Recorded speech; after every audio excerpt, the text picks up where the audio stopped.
말씀 사도행전 17장 13절부터 21절까지의 말씀입니다.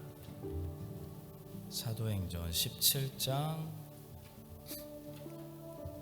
13절부터 21절까지의 말씀을 우리 함께 합독하겠습니다. 데살로니가에 있는 유대인들은 바울이 하나님의 말씀을 베레아에서도 전하는 줄을 알고 거기도 가서 무리를 움직여 소동하게 하거늘 형제들이 곧 바울을 내보내어 바다까지 가게 하되 실라와 디모데는 아직 거기 머물더라. 바울을 인도하는 사람들이 그를 데리고 아덴까지 이르러 그에게서 실라와 디모데를 자기에게로 속히 오게 하라는 명령을 받고 떠나니라.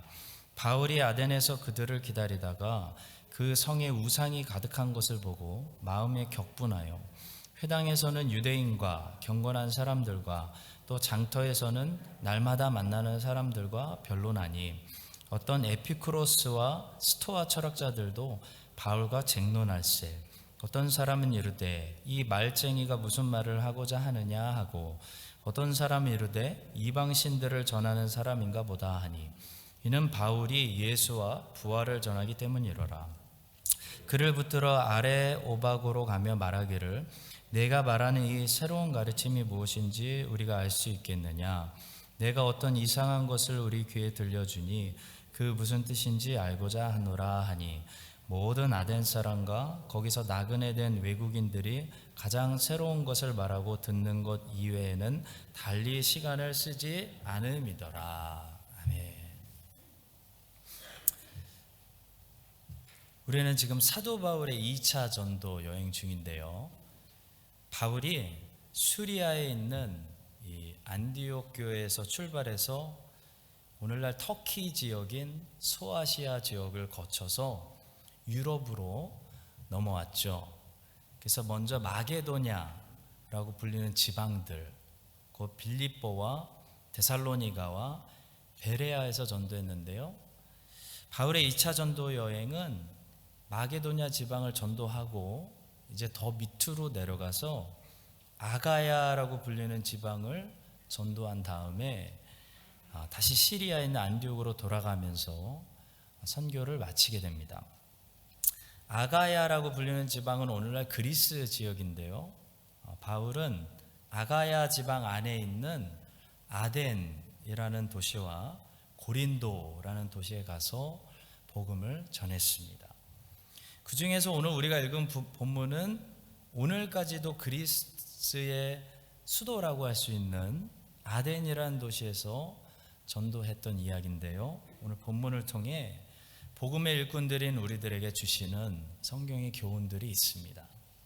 첫 번째로 복음의 일꾼들은 방해와 박해를 받는다는 사실입니다.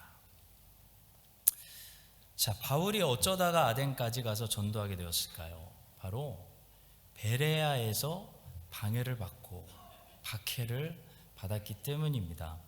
재밌는 것은 바울은 베레아에서 베레아 사람들에게 박해받은 것이 아니고 베레아 전에 들렸던 데살로니가에 사는 유대인들에게 박해를 받아서 베레아에서 쫓겨나 아덴까지 오게 되었다는 사실입니다. 본문 13절이 이렇게 말씀합니다. 데살로니가에 있는 유대인들은 바울이 하나님의 말씀을 베레아에서도 전하는 줄을 알고 거기도 가서 무리를 움직여 소동하게 하거늘 이라고 말합니다. 1차 전도 여행 때도 흡사한 일이 있었습니다. 비슷했습니다. 바울은 루스트라라는 곳에서 유대인들에게 돌을 맞아 거의 죽었다가 살아난 적이 있었는데요. 재밌는 것은 그때 바울에게 돌을 던졌던 주동자들은 루스트라에 사는 유대인들이 아니었습니다. 그 전에 바울이 들렸던 도시들, 곧 비시디아에 있는 안디옥과 이고니온에 사는 유대인들이 루스트라까지 따라와서 바울을 루스트라에서 돌로 쳤다는 사실입니다. 사도행전 14장 19절의 말씀입니다.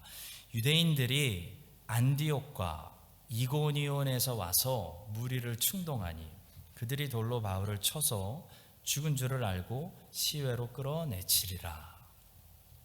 자, 이 두 가지 사실을 보면서 이 마귀의 자식들이 하나님의 자녀들을 어떤 방법으로 핍박하는지 알 수 있습니다. 그들은 전도자들을 직접 공격하기도 하지만요, 그들이 잘 사용하는 방법이 하나 있는데요, 우리가 알 필요가 있습니다. 바로 그들은 다른 사람들을 충동합니다. 다른 사람들을 충동해서 복음 전도자들에게서 돌아서게 만든다는 거죠. 뱀의 후손들은 그들의 아버지 뱀을 닮았기 때문에 그들스러운 방법을 사용합니다. 우리가 알고 있어야 됩니다.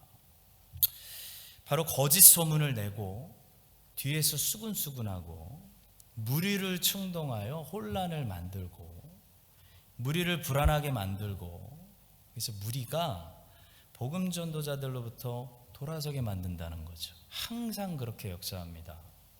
바울의 1차 전도 여행 때도 그랬고 바울의 2차 전도 여행 때도 그러고 있습니다. 1차 전도 여행 때는 루스드라 사람들이 바울과 바나바의 기적을 보고 복음을 듣고 잘 믿으려고 하니까 비시디 안디옥과 이고니온에서 뱀의 자식들이 몰려와가지고 유대인들이 안디옥과 이고니온에서 와서 무리를 충동하니 그들이 돌로 바울을 쳐서 죽은 줄을 알고 시외로 끌어내치리라 라고 기록하고 있습니다. 본문에서도 그렇죠. 바울이 베레아에서 복음을 잘 전해서 베레아 사람들이 잘 믿고 성경을 통해 그 사실을 확인하려고 하고 있는데요, 데살로니가에서 마귀의 자식들이 내려와 가지고 무엇을 했죠? 본문 13절, 데살로니가에 있는 유대인들은 바울이 하나님의 말씀을 베레아에서도 전하는 줄을 알고 거기도 가서 무리를 움직여 소동하게 하거늘 이라고 기록되어 있습니다. 놀랍게도 예수님께서 십자가에서 처형당하실 때도 어떤 일이 있었죠? 기억하시나요? 로마 사람들은 예수님에게서 죄목을 찾지 못했습니다. 그래서 로마 총독마저도 계속 유대인들을 타일러서 예수님을 놓으려고 힘썼습니다. 이러함으로 빌라도가 예수를 놓으려고 힘썼으나 유대인들이 소리질러 이르되 이 사람을 놓으면 가이사의 충신이 아니니이다. 무릇 자기를 왕이라는 자는 가이사를 반역하는 것이니이다. 예수님을 미워하는 유대인들과 산헤드린 공회원들은 예수님을 직접 눈을 가리고 때린 것도 있지만 그들은 무리를 돈으로 매수하고 무리를 충동해서 무리가 예수님으로부터 돌아서게 만들고 무리를 이용해서 결국 예수님을 십자가에 못 박았습니다. 그들은 두 가지 구호를 만들어서 사람들의 입술에 넣어주고 군중들 가운데 골고루 퍼져 들어가 가지고 그 구호를 결정적인 타이밍에 외쳤습니다. 첫 번째 구호는 예수가 아니라 바라바를 풀어주소서였고요. 두 번째 구호는 예수는 십자가에 못 박으소서였습니다. 성도 여러분, 뱀의 후손들은 늘 무리 가운데 섞여 들어가서 무리를 충동하는 방법을 잘 사용한다는 방법을 하나님 자녀들 알아야 됩니다. 옛날에 출애굽 후에 이스라엘 백성들이 광야에서 하나님께 불평하다가 심판을 받게 된 적이 있었죠. 그때도 어디서부터 불평이 시작됐냐면 이스라엘 백성들 가운데 골고루 퍼져서 존재하고 있었던 가라지들, 마귀의 자식들, 세속적인 욕심을 꿈꾸고 이스라엘 백성들을 따라서 출애굽했던 이방인들의 입술에서 불평이 전염병같이 번지기 시작했다는 사실을 알 수가 있습니다. 민수기 11장 1절부터 4절이에요. 여호와께서 들으시기에 백성이 악한 말로 원망하매 여호와께서 들으시고 진노하사 여호와의 불을 그들 중에 붙여서 진영 끝을 사르게 하시매 그들 중에 섞여 사는 다른 인종들이 탐욕을 품음에 이스라엘 자손도 다시 울며 이르되 누가 우리에게 고기를 주어 먹게 하랴. 누가 우리에게 고기를 주어 먹게 하랴. 가라지들이 뿌린 소문인 구호였습니다. 하나님의 자녀 여러분들 잘 들으십시오. 꼭 기억하십시오. 이 땅에 사는 동안에는 알곡이 있는 곳에 사탄이 뿌려놓는 가라지들이 함께 섞여 있습니다. 하나님께서 어디다 교회를 딱 세우시면 그 교회에 사탄도 자기 자녀들을 보낸다는 것입니다. 그래서 가시적 교회, 눈에 보이는 교회가 아니라 그 가시적 교회 안에 존재하는 알곡들의 모임, 불가시적 교회가 진짜 교회다라고 종교개혁자들은 정의하는 것입니다. 그런데 문제는 이 뱀의 후손들이 가만히 있지 않습니다. 늘 하는 일이 있는데 무리를 충동해서 복음 전도자들을 박해하게 하고 하나님의 양들이 불평, 불만, 원망 말하게 만든다는 거죠. 성도 여러분, 이 사실을 꼭 기억하시고요. 악한 말로, 원망의 말로, 불평의 말로 무리를 자꾸 충동하는 그런 사람들이 함께 밥 먹자고 하고 자꾸 전화가 오고 자꾸 가십의 자리에 초대하면 그런 사람들과 같이 자리에 앉지 마십시오. 그런 사람들과 같이 자리에 앉아 있으면 나도 모르게 예수를 십자가에 못 박고 바울을 돌로 치고 복음 전도자들을 핍박하는 마귀의 일에 동참하게 됩니다. 이 사실을 기억하고 지금도 쉬지 않고 기회를 엿보면서 자기의 자녀들을 통해 악한 말과 소문으로 교회를 흔들려고 하고 혼란을 조성하고 분열시키려고 하고 무리를 충동하는 모든 마귀의 역사를 그리스도께서 책망하여 주시기를 바라고요. 하나님의 자녀들, 이 알곡들을 그런 악한 가라지들로부터 안전하게 보호하여 주시기를 예수님의 이름으로 간절히 축복합니다. 자, 두 번째로 오늘은 이 아덴에 사는 사람들의 모습을 통해 철학과 이성, 다시 말해 지식을 추구하는 사람들의 결과는 무엇인지 많은 것을 배울 수가 있습니다. 크리스찬은 진리를 추구하는 사람들입니다. 진리를 추구하는 사람들이지 지식을 추구하는 사람들이 아닙니다. 반면에 바울이 오늘 도착하고 있는 이 아덴이라는 도시는요, 엄청나게 지식을 추구하는 사람들이 몰려왔던 그런 도시입니다. 당시 네노우라 하는 최고의 지성인들, 이성주의자들, 헬라의 철학자들이 다 이곳으로 몰렸습니다. 진리가 아니라 지식을 추구하고 계시가 아니라 이성을 사용하고 복음이 아니라 철학을 사랑하는 사람들이 모인 도시. 이 아덴에서 우리는 어떤 열매들을 발견하게 될까요? 첫 번째는 수를 셀 수 없는 우상숭배라는 결과를 보게 됩니다. 본문 16절이 말씀합니다. 바울이 아덴에서 그들을 기다리다가 그 성의 우상이 가득한 것을 보고 마음에 격분하여 라고 말합니다. 동물들은 본능적이지 이성적이지 않기 때문에 우상들을 만들어내지 않습니다. 근데 인간은 종교의 씨앗을 가지고 있는 이성적인 동물이기 때문에, 존재이기 때문에 가만히 놔두면 항상 우상들을 만들어냅니다. 인간의 마음에는 하나님이 앉으셔야 하는 하나님의 보좌가 있습니다. 인간이 죄를 지어 근데 하나님이 거기서 떠나셨기 때문에 예수님을 통해 사람이 하나님과 화목되기 전까지는 죄인은 그 하나님이 앉으셔야 되는 그 보좌의 자리에 자기가 앉거나 아니면 다른 무언가를 그 자리에 앉혀서 그 자리를 채우려고 하는 거죠. 그래서 인간의 역사를 보면 과학은 없고 기술은 없던 시절은 있었어도 종교가 없던 시절은 한 번도 없었습니다. 인간은 하나님을 예배하도록 만들어진 존재이기 때문에 하나님을 예배하지 않는다면 자신을 예배하거나 다른 무언가를 예배 대상으로 삼게 되어 있다는 거죠. 칼빈은 이것을 종교의 씨앗이라고 불렀습니다. 모든 사람들의 마음속에는 하나님을 알만한 종교의 씨앗이 들어있다.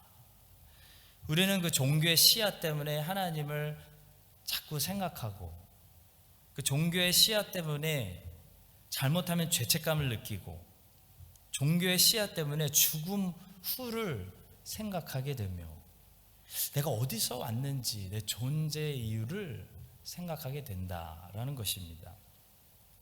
자, 그런데 지식은 아무리 많이 쌓아놓아도 우리를 진리로 인도하지 못한다는 거죠. 사실 오늘 본문을 통해 명백하게 입증되고 있습니다. 세상에서 제일 많은 인간의 지식들을 다 쌓아놓은 곳에 가보니까 그곳에 진리를 발견해서 진리가 있는 것이 아니라 뭐가 있죠? 우상들만 가득히 있었습니다. 인간의 모든 지식을 다 쌓아놨는데 거기 진리가 있는 게 아니고 우상들만 가득했다고요. 우상들이 너무 많이 모여 있어가지고 사도 바울이 깜짝 놀래고 마음에 격분했다 말씀하고 있습니다.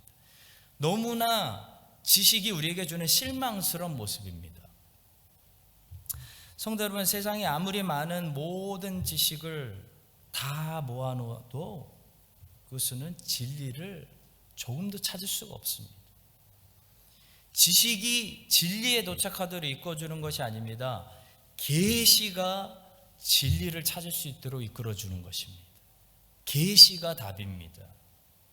하나님의 특별 계시인 성경만이 우리로 하여금 구원자 하나님을 만나게 해주시고 진리가 뭔지를 알게 해주시는 거지, 아무리 세상의 모든 지식을 다 모아놓아도 계시를 모르고 성경을 모르면 거기에는 뭐가 나올까요?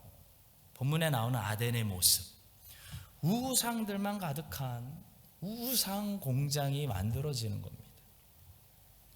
오늘날 인터넷의 모습이 이 아덴의 모습 아니겠습니까? 인터넷은 세상의 모든 지식을 다 담고 있는, 아주 그냥 모든 지식이 다 있는 스마트한 곳이죠. 아덴입니다. 알고 싶은 거 있으면 인터넷 들어가면 과학적인 정보부터 의학적인 정보까지 다 모든 지식을 얻을 수 있습니다. 근데 문제는 그 지식이 우리를 진리에 도착하도록, 삶에 조그만 진리라도 발견하도록 인도해 주냐는 거죠. 아닙니다. 인터넷에는 본문의 아덴처럼 우상들만 가득합니다. 다 우상만, 인터넷 지식이 만들어낸 결과는 우상밖에 없습니다. 사람들은 지식의 결과로 진리를 찾고 의미를 발견하고 목표를 찾고 본향을 찾는 것이 아니고, 지식의 결과로 뭐만 하냐면 우상을 섬기고 우상을 사랑하고 우상만 더 월십한다는 거죠. 왜 그럴까요? 진리는 지식이 아니라 계시를 통해, 말씀을 통해 알 수 있기 때문입니다. 세상에 많은 사람들은 오늘 본문에 나오는 아덴의 사람들과 비슷한 안타까운 삶을 살고 있습니다. 온종일 지식을 들여다보고 인터넷을 뒤지지만 나는 왜 존재하지? 죽음 후에는 뭐가 있는 거지? 나는 무슨 목적으로 살아야 되지? 어떤 게 가장 의미 있고 행복한 인생이지? 조금도 이해하지 못한다는 거죠. 온종일 인터넷을 뒤지는데 결과는 우상만 워십하는 겁니다. 본문의 아덴의 모습이 오늘날 우리가 사는 지구의 모습입니다. 여러분과 저는 이 아덴의 사람들의 삶을 보면서 무엇을 느끼고 누구를 본받아야 되겠습니까? 이 본문에 나오는 바울의 모습을 본받아서 지식이 아니라 바울은 혼자 깨달았죠. 답을 알고 있는 거예요. 인생에 무엇이 가장 행복한 삶인지, 죽음 후에 뭐가 있는지, 내가 왜 존재하는지, 무엇을 위해 사는 게 가장 의미 있고 열매 있고 행복한 삶인지 바울은 답을 알고 있어요. 어떻게 알았죠? 계시를 통해, 철학이 아니라 복음을 통해 진리를 알고. 인터넷보다 여러분과 저도 성경을 더 날마다 사랑하고 묵상하고 붙드는 그런 바울을 닮은, 그래서 성경을 모르는 사람들에게 진리는 계시를 통해 아는 겁니다 라고 인도해 줄 수 있는 그러한 바울과 같은 삶을 우리 모두가 살 수 있기를 주님의 이름으로 축복합니다. 자, 지식을 추구하는 이 세상, 아덴 사람들의 두 번째 열매는 변론과 쟁론이었습니다. 지식과 철학은 절대로 겸손을 만들어내지 못합니다. 사랑의 열매 조금도 못 만들어냅니다. 그렇기 때문에 세상이 똑똑해질수록 미움과 시기만 더한 거죠. 지식이 사랑을 만들어내고 평화를 만들어내고 겸손을 만들어냈다면 이렇게 지식이 넘치는데 사람들이 갈수록 폭행하고 전쟁할까요?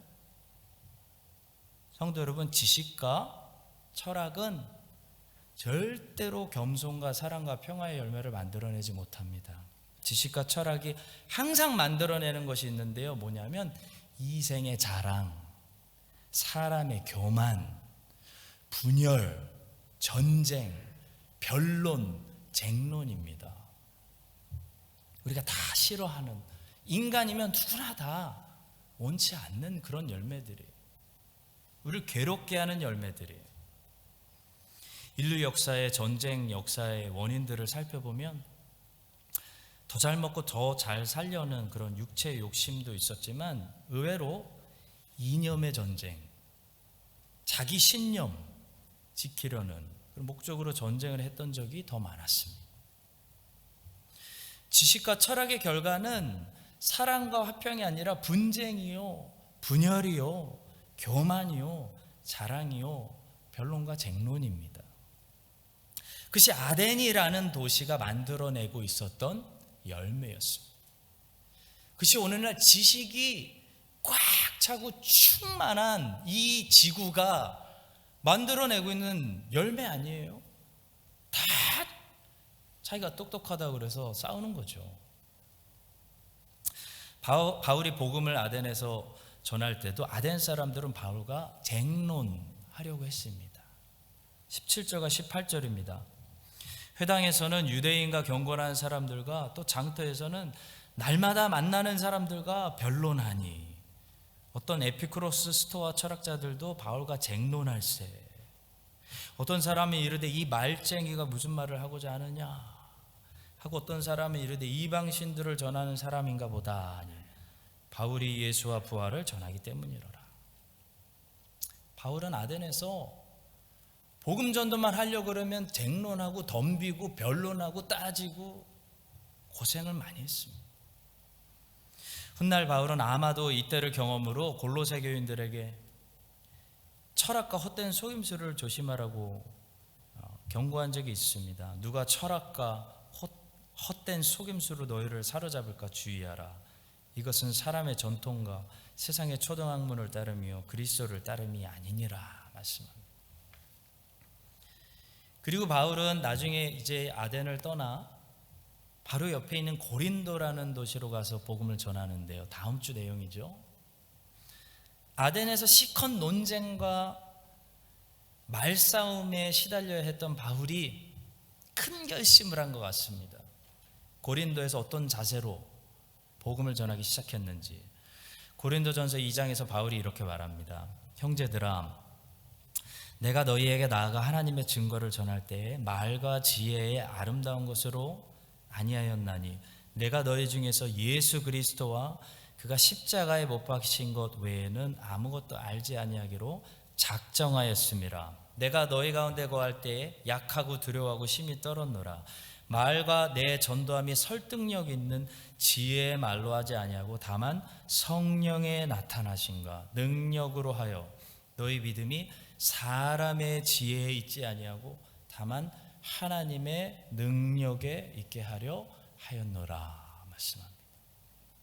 성도 여러분, 진리가 아니라 지식을 추구하고 아덴 사람들처럼 계시가 아니라 이성을 더 사랑하고 복음이 아니라 철학을 사랑하는 사람들, 오늘날 이 지구인들 같은 사람들은요 항상 변론하고 쟁론합니다. 그래서 그렇게 댓글도 많고 악플이 많은 거예요. 그리고 자신이 얼마나 많은 것을 알고 있는지, 내가 얼마나 알고 있는지 나타내고 자랑하기를 좋아합니다. 그리고 자기의 신념을 따르지 않는 사람들과는 분열하고 전쟁하는 겁니다.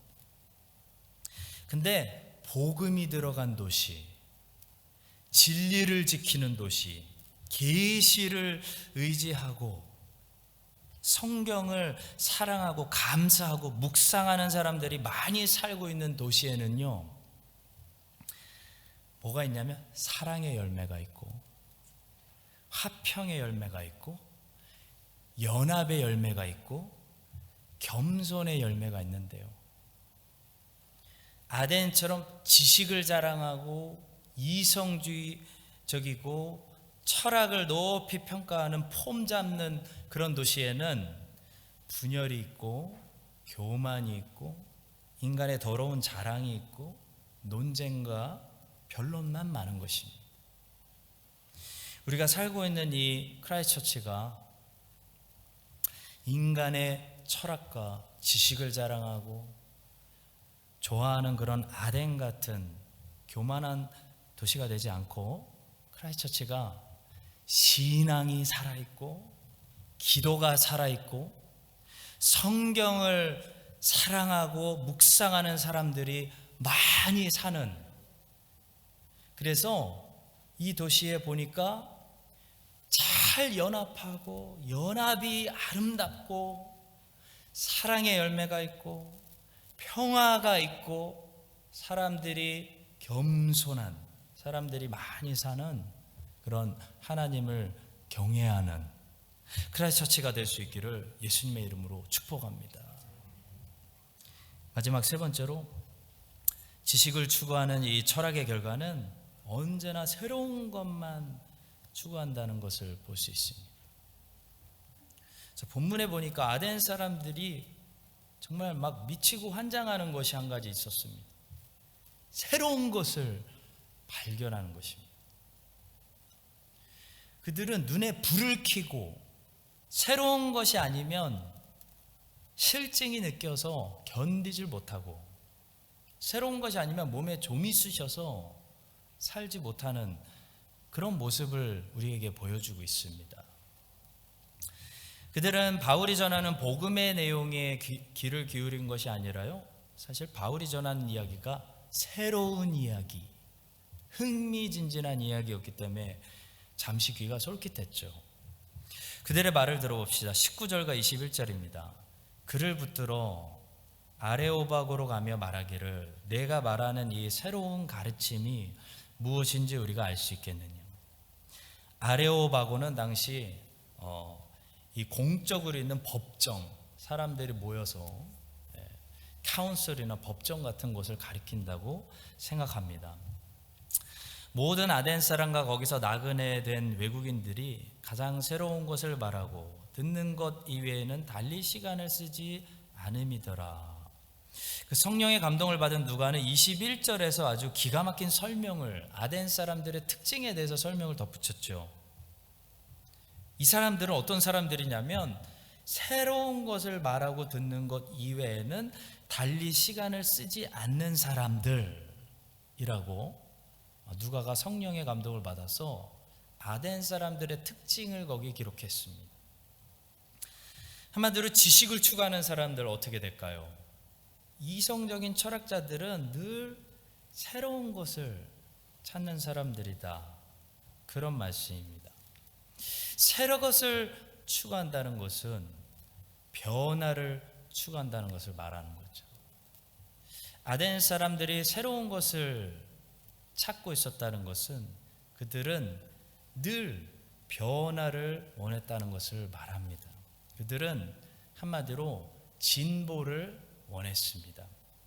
그들은 지금 현재보다 더 나은 삶을 늘 찾고 있었습니다.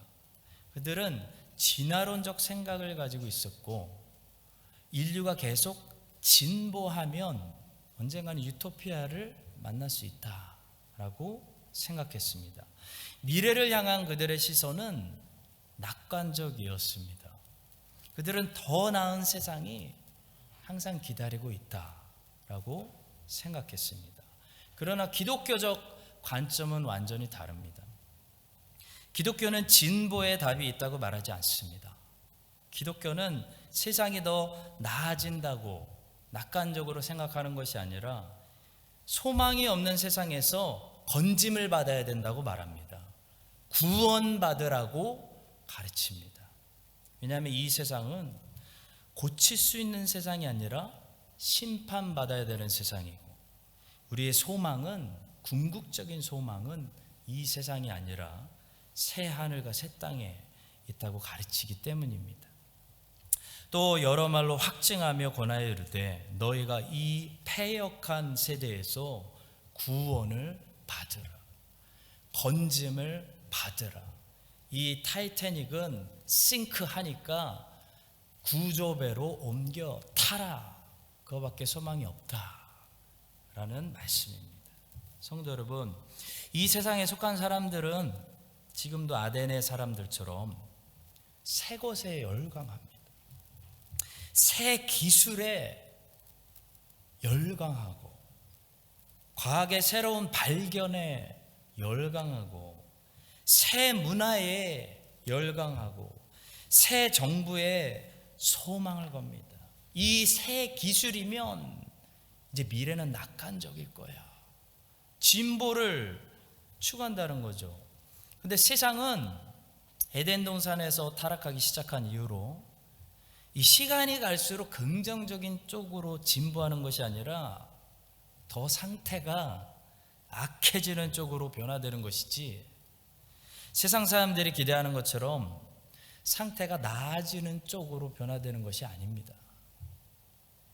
사람이 죽어서 예를 들어 한번 시체가 되면 시간이 갈수록 썩는 냄새가 더 나고 더 부패하는 것이지, 시간이 갈수록 조금도 이 시체가 살아날 조짐을 보인다거나 긍정적인 쪽으로 진보하는 것이 아니라는 것이죠.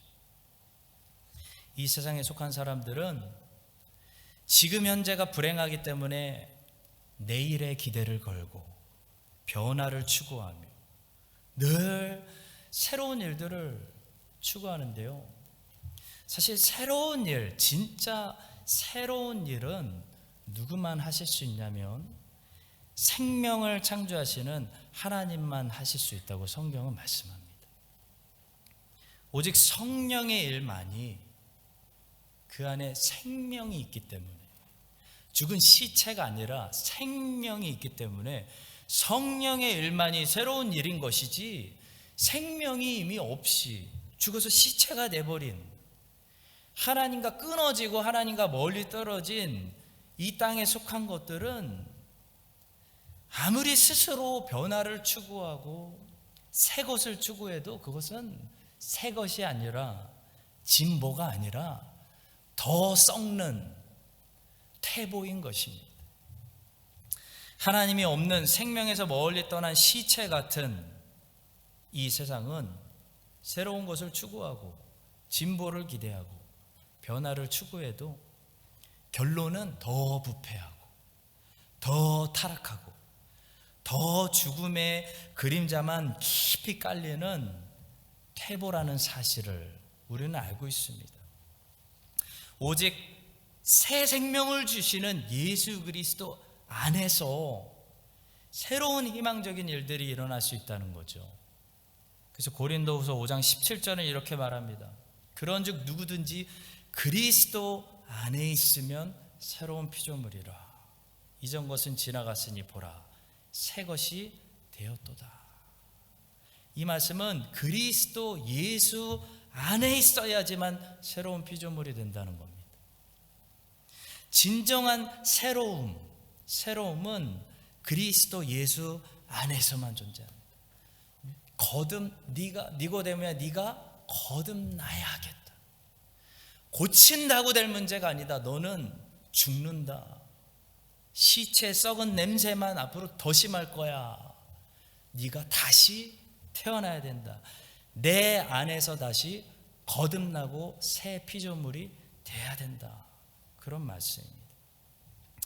헬라 철학자들은 세상은 세상의 지혜로 이 진리를 모르기 때문에, 복음을 모르기 때문에, 그리스도를 모르기 때문에 바울이 답답해서 그들에게 복음을 전해주려고 하고 있는 거죠.